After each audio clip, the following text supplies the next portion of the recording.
Given very reliable Apple leaker Tim Cook told us that 2022 would be the last year of the Apple Silicon transition, I figured they were going to primarily focus just on, all the Macs that still have Intel, give ourselves a new iMac Pro, get a beefed up Mac Pro powered by ARM. But based on what Mark Gurman is telling us about the M2 chip, it sounds like Apple is also prioritizing and focusing a lot on the rest of the Macs in the lineup, which gets me excited because that means, with the exception of the recently announced 14-inch and 16-inch MacBook Pros, pretty much like all the Macs are getting refreshed this year. So there's a lot to talk about, but I'm still left with questions. Let's begin.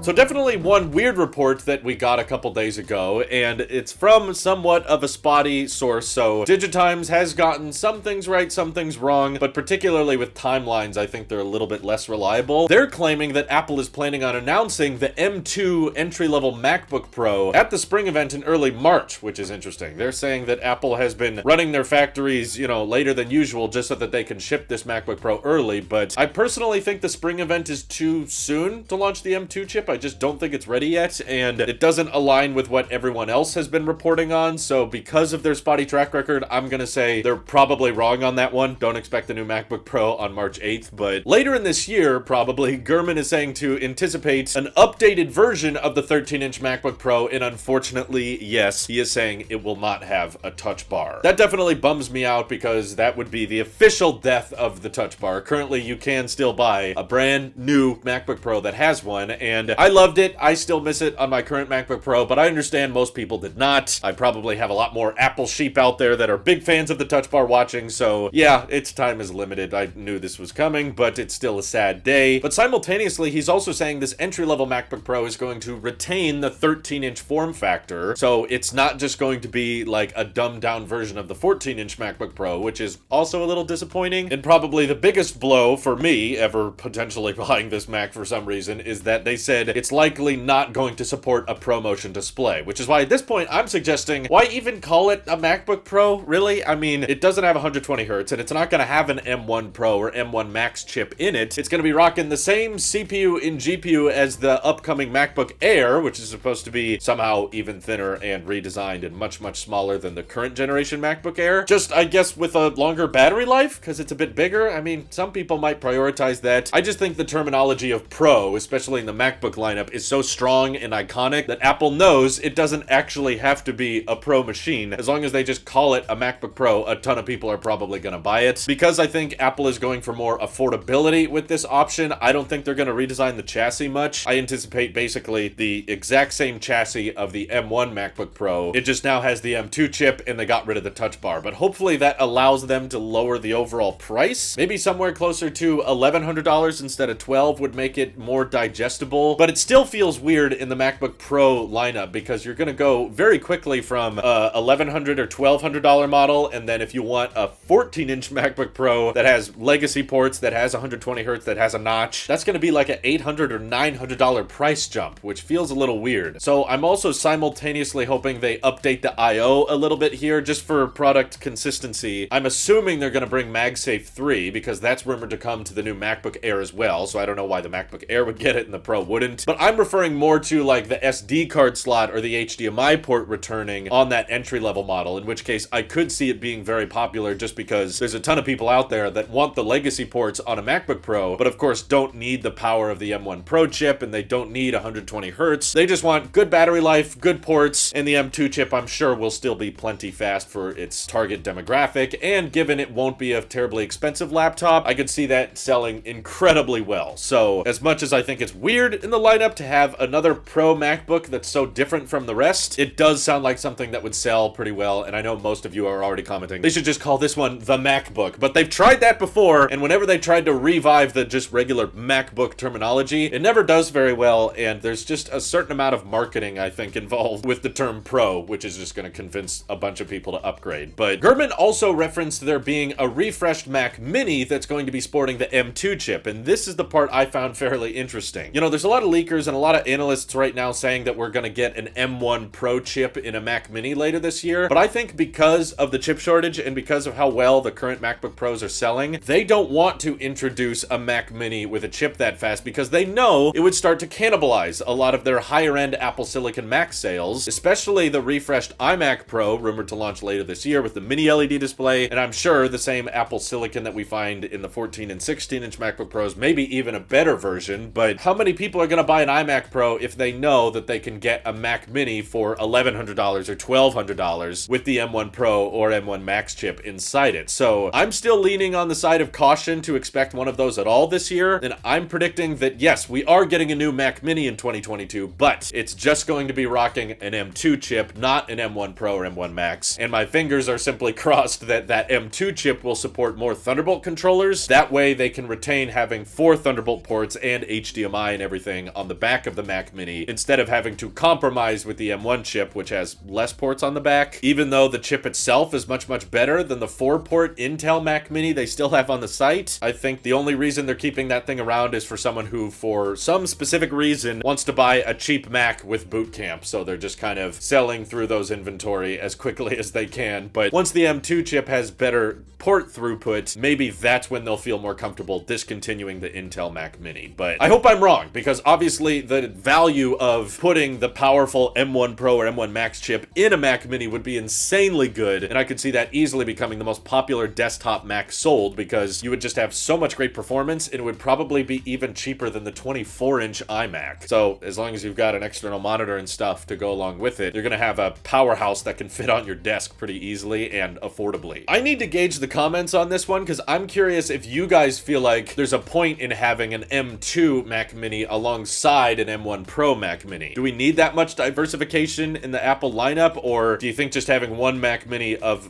a certain caliber is enough? Because in the past, the Mac Minis never had that much variety in the lineup. Maybe Apple Silicon is changing that, but I've always personally saw them like kind of throwing them in the back because Apple doesn't want to have too much good specs in a Mac that's so much cheaper than their all-in-one desktops. They're really going to push you to get those because they likely have much better profit margins, and of course they can justify it by saying, well, you're not going to find a 4K display partnered with a computer this fast that can go with the Mac Mini, therefore, yeah, you got to get the iMac. You got to get the iMac Pro with its mini LED because that value can't be beat. So I see them intentionally kind of pushing the Mac Mini down to preserve iMac sales. But what do you think will happen? Alongside that, if Apple's putting the M2 chip in new MacBook Airs, new Mac Minis, and the entry-level MacBook Pro, probably makes the most amount of sense for them to also refresh the colorful 24-inch iMac simultaneously. We don't know much about this next generation iMac other than Apple's probably keeping the design trend mostly the same. Although I would be insanely happy if with a 2022 version of the 24-inch iMac, they added a space gray option that happens to have black bezels or a black chin, and it just looked a tad more stealthy, but I'm not going to get my hopes up because they're probably going to reserve all the black bezels and stealthy colors with the iMac Pro line launching later in the year. But if I can't get the colors I want, I would at least hope that this new 24-inch iMac could get some cool webcam features because it's 11 millimeters thick. So we look at the iPad Pros and we see what those cameras can do. We look at the new iMacs and we're like, yeah, you could definitely support center stage, Apple. Come on. If this is supposed to be the iMac that goes in the kitchen or the bedroom, then you're pitching it as a FaceTime or Zoom machine quite often. So giving it those center stage features that you put in a $300 iPad, yeah, you could put those in a $1,500 iMac. Either way, if you're excited for these updates or not, it's safe to say that by the end of this year, the Apple Mac lineup is going to look quite a bit different than it looks right now. So take your screenshots, take your mental memories, and look at how the Apple website is today, because I think the MacBook Air is going to look quite a bit different, and the entry-level MacBook Pro is going to change quite a bit, as is the larger size iMac, and the Mac Pro, and the Mac Mini might even get some design upgrades. So there's just a whole lot of change with the Mac lineup coming up, and I'm very excited to see when Apple will unveil all of these changes and how much better the M2 chip is going to be. Just keep in mind, more efficient, better graphics than the M1, but not better than the M1 Pro or M1 Max, of course. There's still a differentiating factor between those two series of chips. How Apple markets this is going to be interesting too, because it might get confusing for average consumers very fast. So the M2 chip is a higher number, therefore M2 better than M1 Pro? And Apple go, no, that one's Pro, so it doesn't matter if it has a 1 in it. As long as it has a Pro at the end, that means it's still better than this one, even if the number is higher. Very simple to understand, especially if the new Mac Pro coming out is called the M1 Ultra or something. Then people will just get even more confused. Hey, maybe be a better solution if Digitimes by some miracle ends up being right. M2 MacBook Pro comes out at the spring event, and we're like, wow, okay, that came out sooner than we thought. And then simultaneously, when the Mac Pro comes out, they have the M2 Pro and M2 Max. That way it feels like the best one ever because higher number and, you know, stupid suffix next to it. So what are your guys' theories of how the Mac lineup is going to look like by the end of this year? Feel free to let me know down below. This is your Opsleep here. I'll see you all in the next one.